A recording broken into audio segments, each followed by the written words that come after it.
Hello, welcome back to the Dating After Divorce podcast. So, I am so delighted to talk about the fact that the podcast is 2 years old. Like that, it feels like time just flew by. We launched the podcast February, I believe it was the 3rd of February in 2021, and it's been 2 years. So I just wanted to take a moment to celebrate that and celebrate all of you who keep coming back and downloading the episodes. I looked at the stats and we are at 60,000 downloads, which is insane. This is a little bit insane because I still remember the very first download. I remember the feeling of having, I believe it was 50 downloads the first week when I launched this with 3 episodes. So I just want to celebrate. I'm raising my hands in the air and kind of like shaking and dancing, and I'm celebrating with you, and I hope you are celebrating along with me. If you have found this podcast helpful, I would love it if you would leave a review. And it only takes a couple of minutes. You just hit the review button and you put the number of stars, hopefully 5 stars. And if you want to say something awesome about the podcast, please do that as well. But even if you just hit this number of stars that you believe the podcast deserves, again, 5 stars, that is more than enough. I would love for more women who are dating after divorce to discover this information. We have so many episodes that would be so helpful to so many people. So please share the podcast, leave a review, and I will be eternally grateful to you. All right. To today's episode, I am talking about massive action, dating and massive action. So sometimes you are working on something, you are getting ready, you're thinking about it. You may not feel ready, so you don't start. Or you start and you experience a little failure, and then you go back and you're like, oh, I got to go fix this and I got to go get ready again. And this is a very familiar situation. There is nothing wrong with reviewing and evaluating your journey and saying, hey, I need to fix something. I need to do something differently. And I did this very early in my dating journey. I think it was just, I don't know. Can't remember that. I have to go look this up. A couple of months maybe into being on the dating apps. And I was on OkCupid, which for most places, it's not a great dating app right now as of early 2023. And at the time, it was already kind of like going down. I was on OkCupid, and they did a great job with like the questions they would ask and getting a profile on you. And then they would, when you matched with someone, or when they showed you a profile, they would tell you the percentage match you had with that person, right? I think I've told this story before. And very early in my dating journey, I saw my ex's profile on OkCupid, and the app said we were a 99% match. And I was like, oh, this isn't good, right? And you could say in that sense, I experienced a failure, right? And I needed to make some adjustments. And I talk about how I took a break from the apps at that point in time. But I think a piece of that story that I've left out is that while I took a break from the apps, I didn't stop dating. I was like, okay, I got to go fix some things. That was when I did some self-discovery, did some reclaiming of my strengths, reviewed my ideal partner, what I was looking for, and made sure my online presence reflected what I was wanting to attract, because my online presence at that time was attracting at 99% match my ex. So I hadn't done enough work there. However, during the time that I took the break off the apps, I continued dating in person. So I teach my clients a whole in-person dating strategy that matches who they are and what they are looking for. And I tell this story to illustrate massive action isn't, you go in, you hit a failure, and then you run back, and then you stop, right? And then you take a long time to get back into it. Massive action requires having a commitment to the goal to take action until you get the result, right? And sometimes taking the action is the emotional part of it, where you're working on your mindset, where you're working on your mental peace. And sometimes the taking action is actually being in the water, getting in the water, not dipping your toe in the water, getting in the water, staying in the water, and doing what it takes to actually get the result.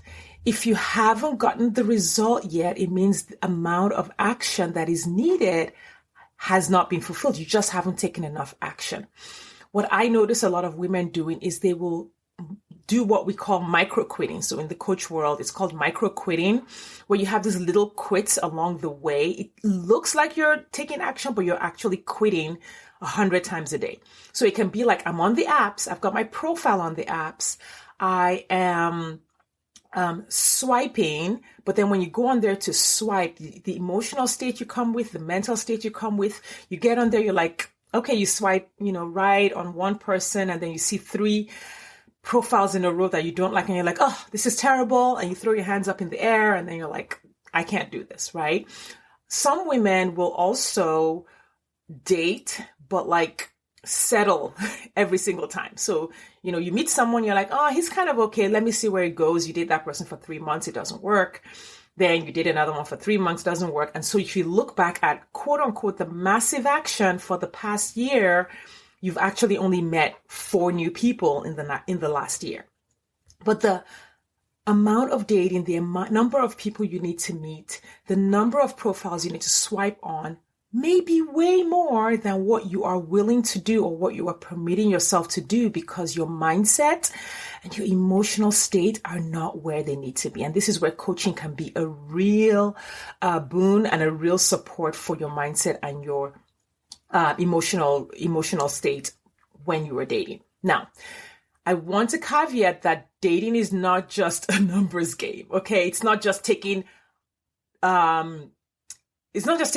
It's not just being on the app and swiping right on everyone and going on 100 dates. It's not just that, because people have tried that and that didn't work. You get burned out if when you are racking up those numbers, the quality of those dates isn't there, right? So it's a numbers game in the sense that you require a certain amount of massive action, but it is also a quality game. And I'm going to talk about that a little bit more later in the podcast. But let's talk about the obstacles. So micro quitting happens when you hit an obstacle and then you give up. Sometimes you're still kind of in the area, you're still kind of doing the thing, but you've actually given up. You're like, oh, this is too hard. I want to use the metaphor of a garden hose. Now, there are some people in this world who, when they are done using their garden hose to water their garden, they roll it up in this really nice circular this nice circle. So everything is nice and neat, and then they hang it on the side of the house. If you are of that group of humans, well done. I, on the other hand, let my kids play with the garden hose when we were growing up, and I let them put it away, and it was never put back the way it was supposed to be. I would often find the garden hose like knotted up, and there'd be kinks in it all over the place. Your dating journey, depending on where you are, can look like that, right? You're coming out of this long-term marriage. The world is different. There are dating apps. You were married for 20 something years. Like, what is a dating app and how do I find people on it? The etiquette is different. The language is different. People are texting, no longer calling. The pandemic has impacted our desire and our motivation to go out. So there's all these things that are happening. Each of these obstacles that you meet is like a little knot in the garden hose. It's like a little piece of it that's kinked up. So when you screw it to the faucet and you turn it on, the water isn't coming out, right? And you're like, oh, fine, I'll troubleshoot this. So imagine troubleshooting it and just taking out one kink, or maybe taking out 2 kinks, and then turning on the faucet and the water still isn't coming out. And then you're like, oh, this is terrible. Right? I'm still not getting any water on my lawn. Or imagine venting to your neighbor like we would vent to our girlfriends when we're dating. They're like, oh, it's not working. You have to be prepared for troubleshooting your dating journey. Like, you're coming to this with like, and here's the other thing. There's no education for this. We were learning algebra and quadratic equations instead of how to choose a healthy partner, instead of how to interact with other humans, instead of how to comfortably interact with men instead of all these things that we actually needed to succeed in life, right? Now, I am a coach and I have divorced and I am now married again. So I know what the obstacles are for my clients.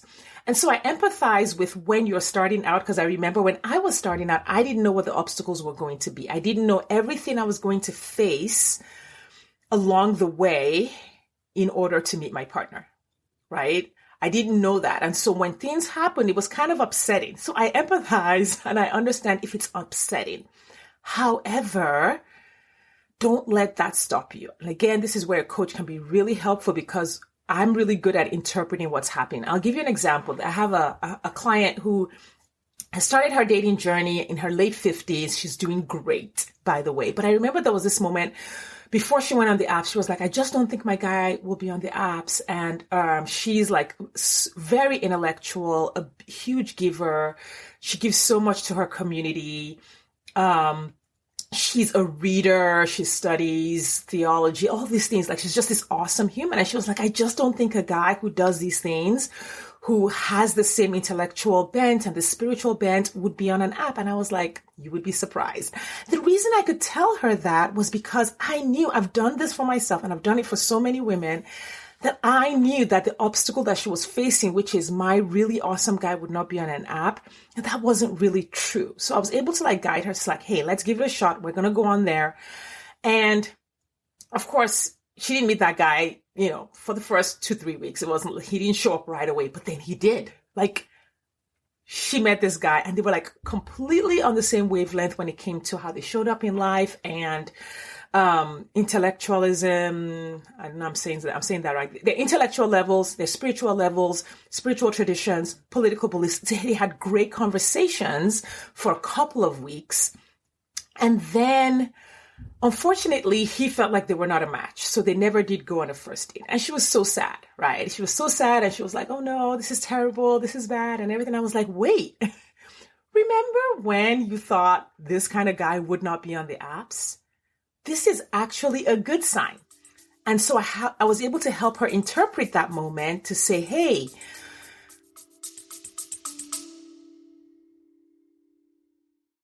if you love and resonate with the Dating After Divorce podcast and are ready to stop wasting time and find a partner who matches you now, then working with me is your next right move.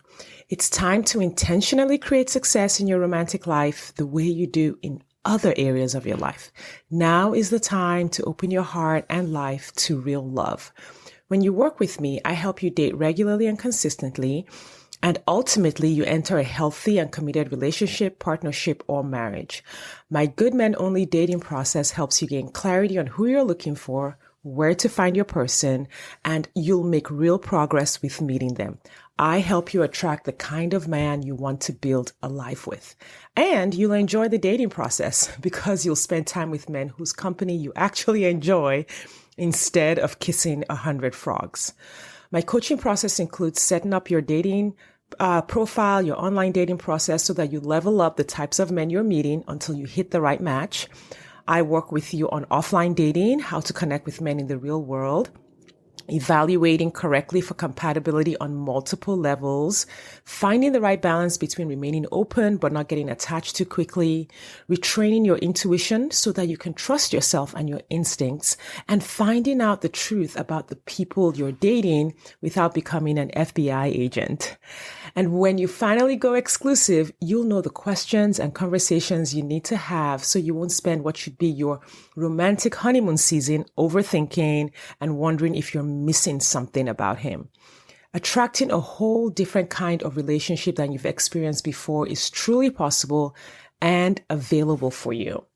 I have 3 levels of coaching programs available to choose from.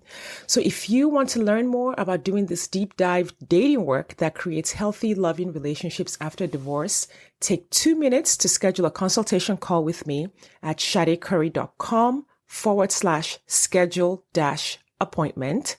That's SADECurry.com/schedule-appointment. Or you can just tap on the link in the show notes to schedule that call. I'll talk to you soon. this is a sign of success. One, that your kind of guy is on the apps, and two, we've created an online profile for you that successfully attracted one of those guys. So it's not hidden. And when they see when that kind of person sees your profile, they will be attracted to it and they will message you.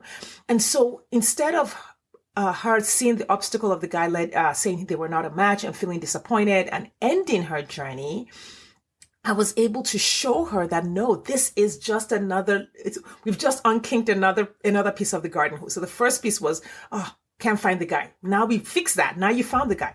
Now the guy said you weren't a match. Okay, let's fix what was missing in that attraction, in that interaction, right? And so massive action is continuing on your journey, unkinking every single piece of the dating journey until you get the result, right? I teach my clients to create a dating plan where each single item on their plan could potentially achieve the goal of meeting their person. Like not just one plan and then now we follow that plan and see if it works. No, we have multiple plans, and then you want each of those to be something that could meet your person, could get you to meet your person.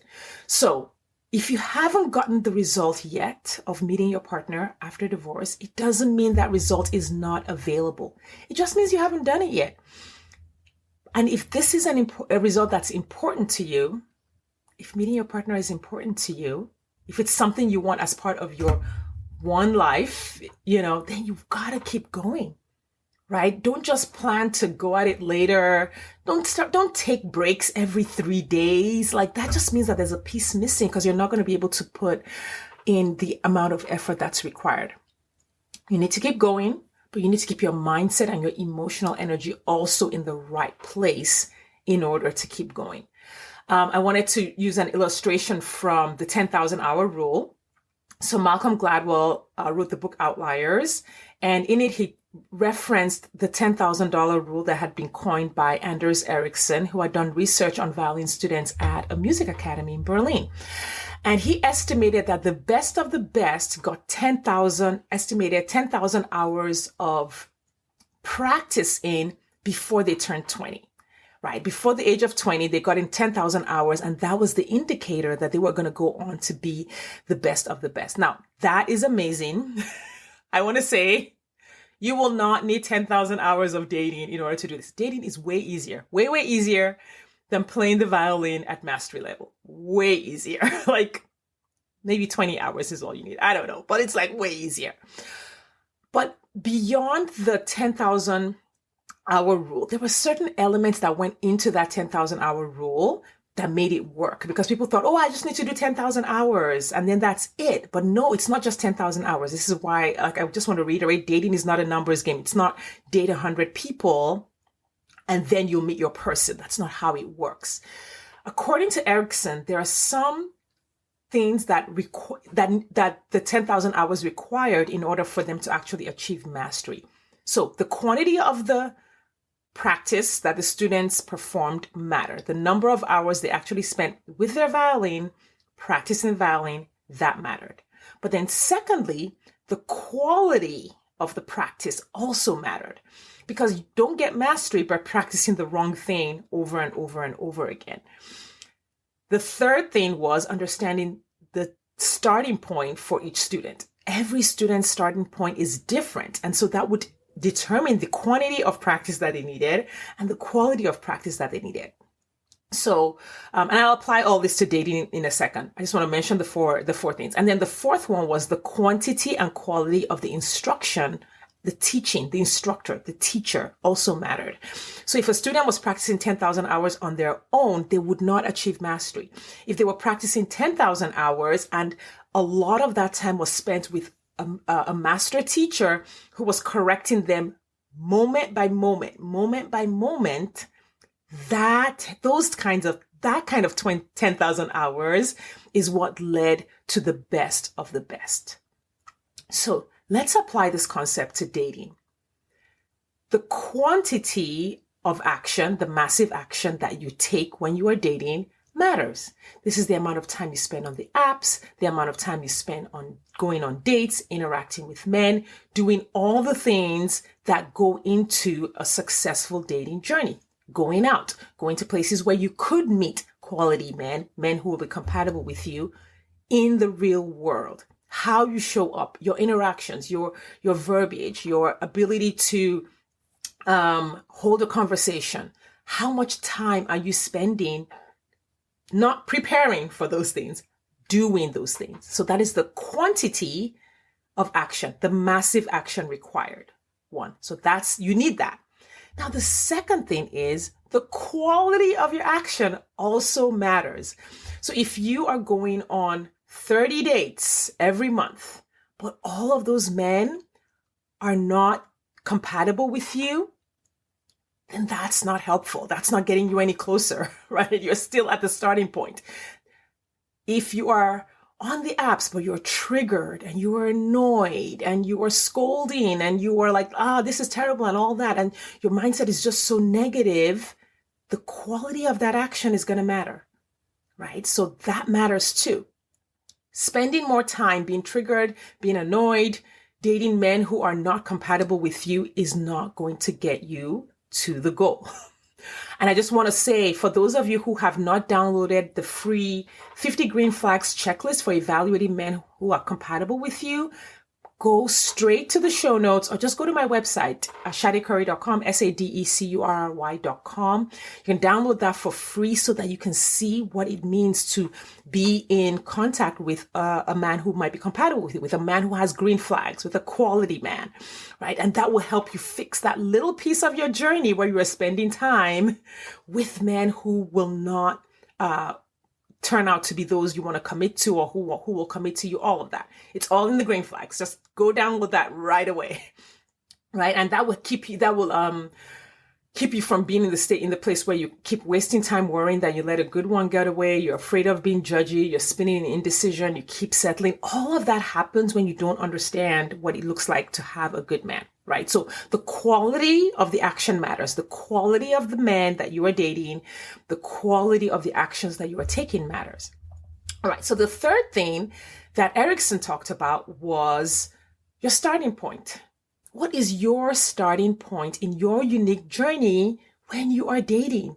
Dating looks different for extroverts. It looks different for introverts. And it looks different for people with social anxiety, who both extroverts and introverts could have social anxiety. Like, sometimes we're taking dating advice that does not apply to us. How much dating did you do as a young person? Like, how familiar are you with hanging out with guys and just having conversations? How comfortable are you with that? How comfortable are you with technology? All of this matters. And this is why you can't just take someone else's journey or someone else's piece of advice and apply it to yours, right?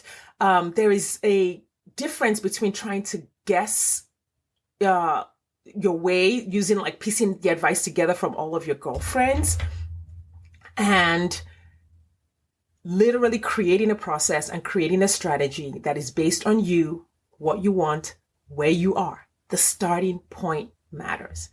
And then finally, the quantity and quality of instruction and teaching also matters.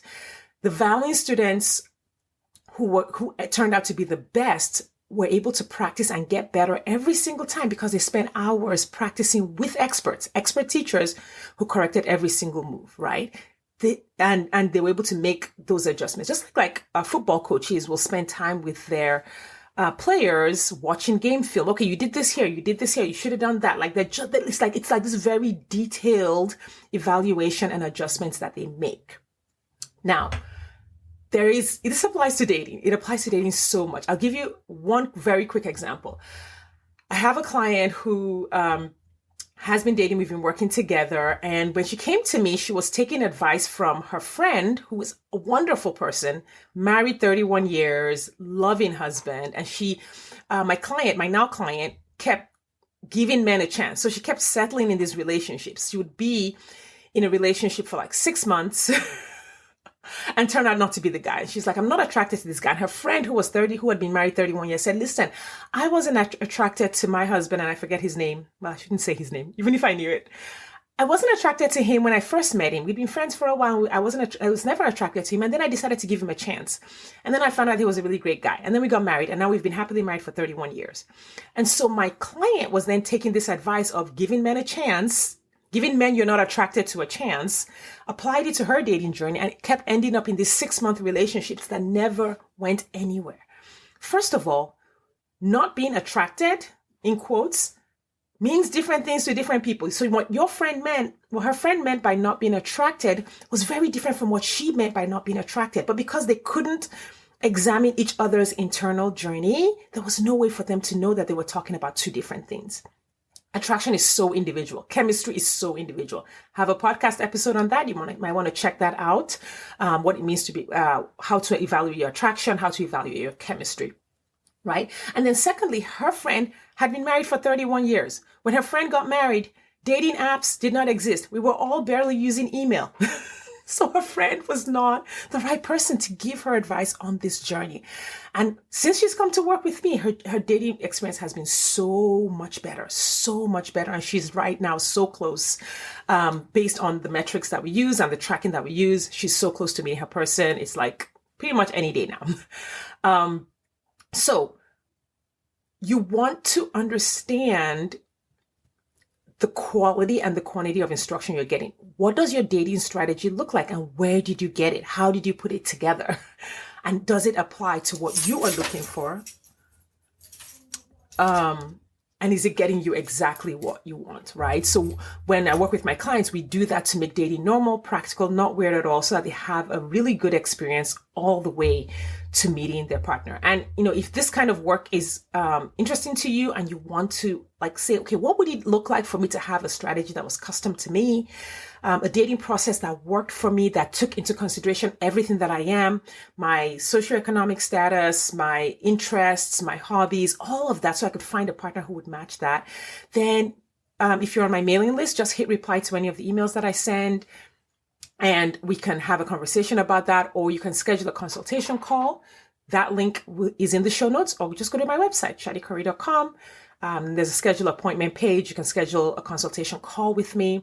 And I do want to say that if you are thinking about doing that, now is a really good time, because in the Dating After Divorce Academy community, we are kicking off a 10 dates in 30 days challenge in the community. And we are going to troubleshoot every day. Every day for 30 days, I am going to be online troubleshooting my clients' journeys every day, like every piece of their journey. I'm going to be alongside them, troubleshooting their journey for 30 days to get them to the finish line, because some of them are so close. Some of them are brand new, and they'll be able to get really jump started very quickly over not the next 30 days. We're getting ready to schedule it, but this is a good time to contact me and get on my calendar so that you can be a part of that. All right. How do you evaluate if you're truly taking massive action, or if you're micro quitting, or if it's sort of like a start-stop journey, right? You want to sit down and say, okay, how much time have I actually spent in the pool? How much time have I actually spent doing the things? So that's the first thing. Evaluate if you're truly taking massive action. Evaluate if you're committed to keep moving forward until you get the result, right? Have you prepared your mind and your heart for the inevitable obstacles, right? And then do you have the material to troubleshoot those obstacles so that you can keep going? Do you understand the elements of your own unique journey so that you have a strategy that completely applies to you, that will get you where you are going? And then are you also taking into consideration that you need to troubleshoot not just your actions, but your mindset and your emotional energy? You want this to feel good, right? If it feels terrible all the way, I don't think the end result is going to be what you're looking for. I believe that the way you are experiencing your dating journey is an indicator of the path to success that you're on, right? Like, we want to get you to be in the dating pool, enjoying yourself, having fun, with dating being effortlessly. That might require some growth on your part, but yes, why not? Why wouldn't you want to experience that growth? Why wouldn't you want to experience that side of dating that can be fun and enjoyable? Because people have been experiencing it, and you can too. All right. that's it for today. I really appreciate your time and attention. Again, check out the show notes if you want to contact me, if you want to download the 50 green flags, or if you want to schedule a consult call. I will see you next time.